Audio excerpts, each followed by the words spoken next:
This morning, Phoenix fire crews, they are putting out a fast-moving attic fire at a Fry's supermarket.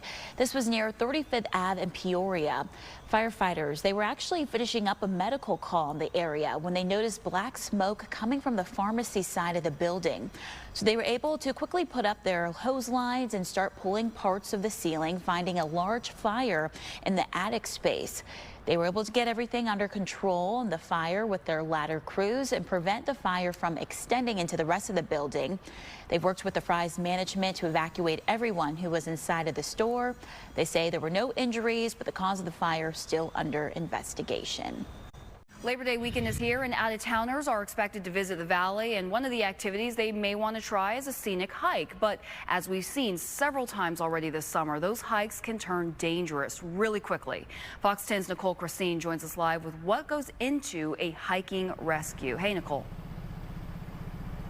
Well, hey, Ashley. Scottsdale Fire Department's technical rescue team, they want out-of-town visitors and locals to really be informed before they head out on any hike, both this holiday weekend and any time during this intensive heat period. Now, today, we decided to go out on a little hike ourselves, Captain Dave Folio and myself, in order not only to show you this behind the scenes of how an overheated hiker gets rescued, but also to give you some important tips so that you don't become a patient yourself.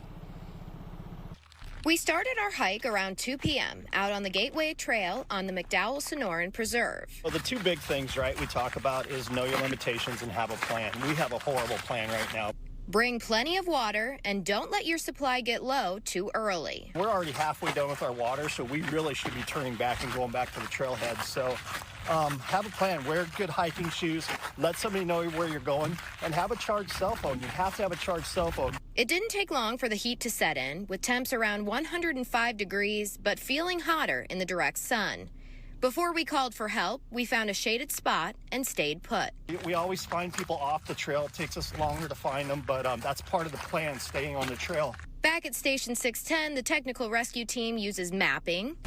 GL5, GL1, these are all markers that are laid throughout the trail. And cell phone technology to determine the best path to get to us. The cell phone icon will actually triangulate the cell phone icon of the caller, so it's important that the person who is having the emergency is the one that's calling. Coordinates of the cell phone that also give us actual latitude, longitude coordinates for the cell phone, and that really helps the helicopter who utilize that information. Then it's time to get all the gear together. Over the years, to make things easier for us to pack it in, we've kind of like retrofitted different like hiking packs and like hunting packs and stuff like that. In today's simulation, we only waited a few minutes until the crew showed up. Engine 610, we have patient contact. Assessed my needs and got me into the rescue big wheel. We have a safety helmet for the patient as we get to the patient, and as well as webbing that will be able to secure the patient to the Stokes basket as well. And then this is a newer style big wheel that we have, and that's just something that we can put underneath the basket. Once our simulation was done, Captain Folio left us with some final takeaways. Plan, start early, bring a charged cell phone, great hiking shoes, and yeah, start early and get off early. It's too hot for us to be hiking.